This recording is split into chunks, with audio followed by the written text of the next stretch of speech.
错的黑夜手一盏孤灯。A netizen shared this video clip. This man is from Hunan. He went on the streets to expose local officials' corruption. He wrote that a local official bribed constituents. This man also wrote his real name and cell phone number and said that if this information is not true, he will give this official 500,000 yuan.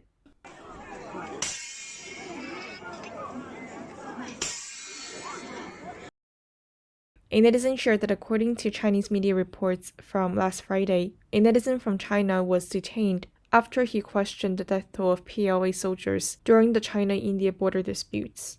And on Saturday, a netizen from Sichuan was also detained for 7 days for the same reasons.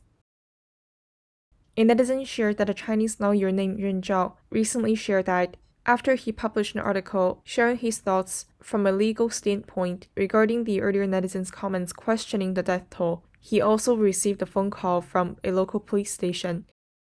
A netizen shared this picture. This was a notice published by police back on February 20th. It said that a netizen left a comment on Weibo demonizing the heroic PLA officers at the China-Indian border. After investigation and due to pressure from the police bureau, the netizen has admitted that he posted illegal comments. Now, as a form of punishment, he will be detained for 7 days. A netizen commented, "I haven't been back to China for 2 years now. The Chinese government's iron grip over free speech there has gone way beyond what I could ever imagine." A netizen living overseas said, "I feel ashamed to see that the Chinese government's control and censorship over free speech has already reached this incredible extent." A netizen shared about how prisoners in China can reduce the time that they serve their sentences by leaving pro-CCP comments online. For example, this post said that every single prisoner is working hard to earn points. A netizen replied, "One can earn 3 points for sharing a post, and 1 point for replying to a post. One sentence can be reduced by half a year after one has collected a total of 100,000 points." A netizen shared this picture. These were taken from a training session for prisoner online commentators in Sichuan. A netizen shared these 2 screenshots. These were taken from a chat group called New Media Public Opinion Manipulation Working Group. These online commentators were asked to leave at least 1 positive comment that is not less than 20 words in response to a news article regarding a recent notice sent in Tonghua that relates to shortage of supplies among residents amid the local pandemic. A netizen shared this short video clip showing that there are many people in communist China who cannot make their voices heard and their grievances addressed. 国家信访局门口已经排了这么长的队伍，老百姓过年都不过了，都在这里讨公道了。看看这里有多少人，国家没有法治了，国家领导人不知道在干什么。他们在过年，老百姓在受罪。 A netizen shared this video clip from Radio Free Asia showing that many Chinese citizens cannot even make it to Beijing to appeal to the central government, as they were blocked from doing so by the police on their way there. 哈尔滨市南岗区朱亚凤对老百姓。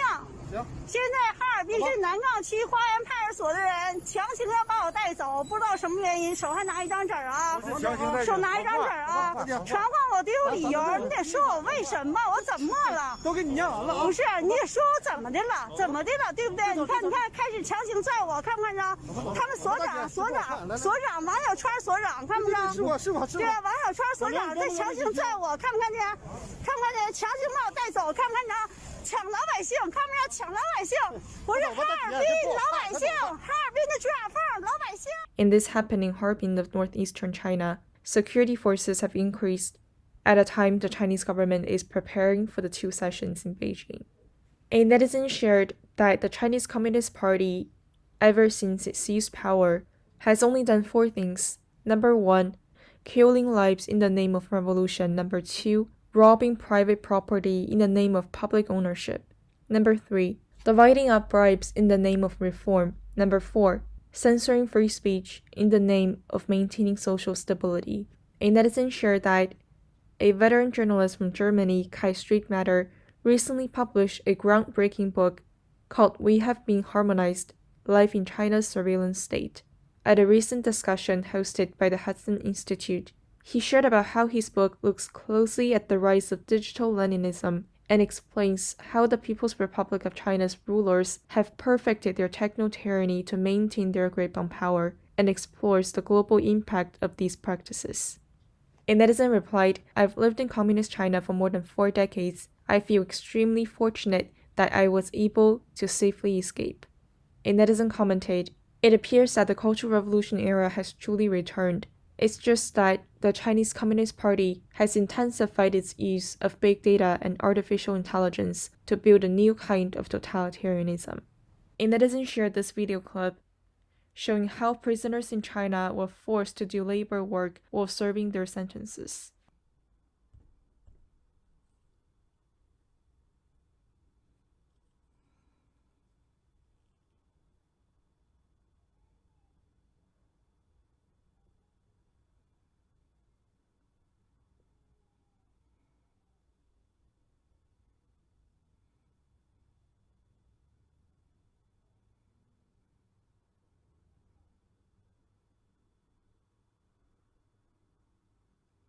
A netizen replied, "Ever since the CCP's founding, forced labor exploitation has become a key avenue that the CCP has been utilizing to make profit."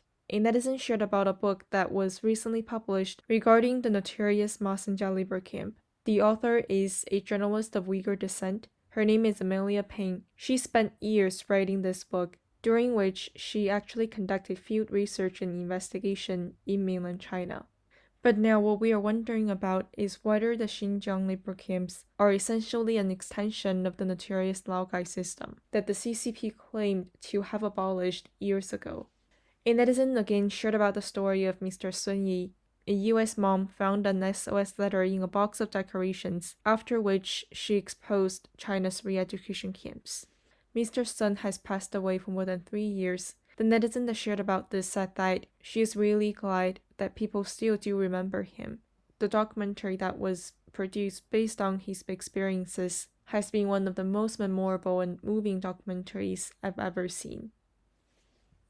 Child, we will take you in. Child, we will bring you home. You'll be a flower that sees the spring. Soon a dove flying high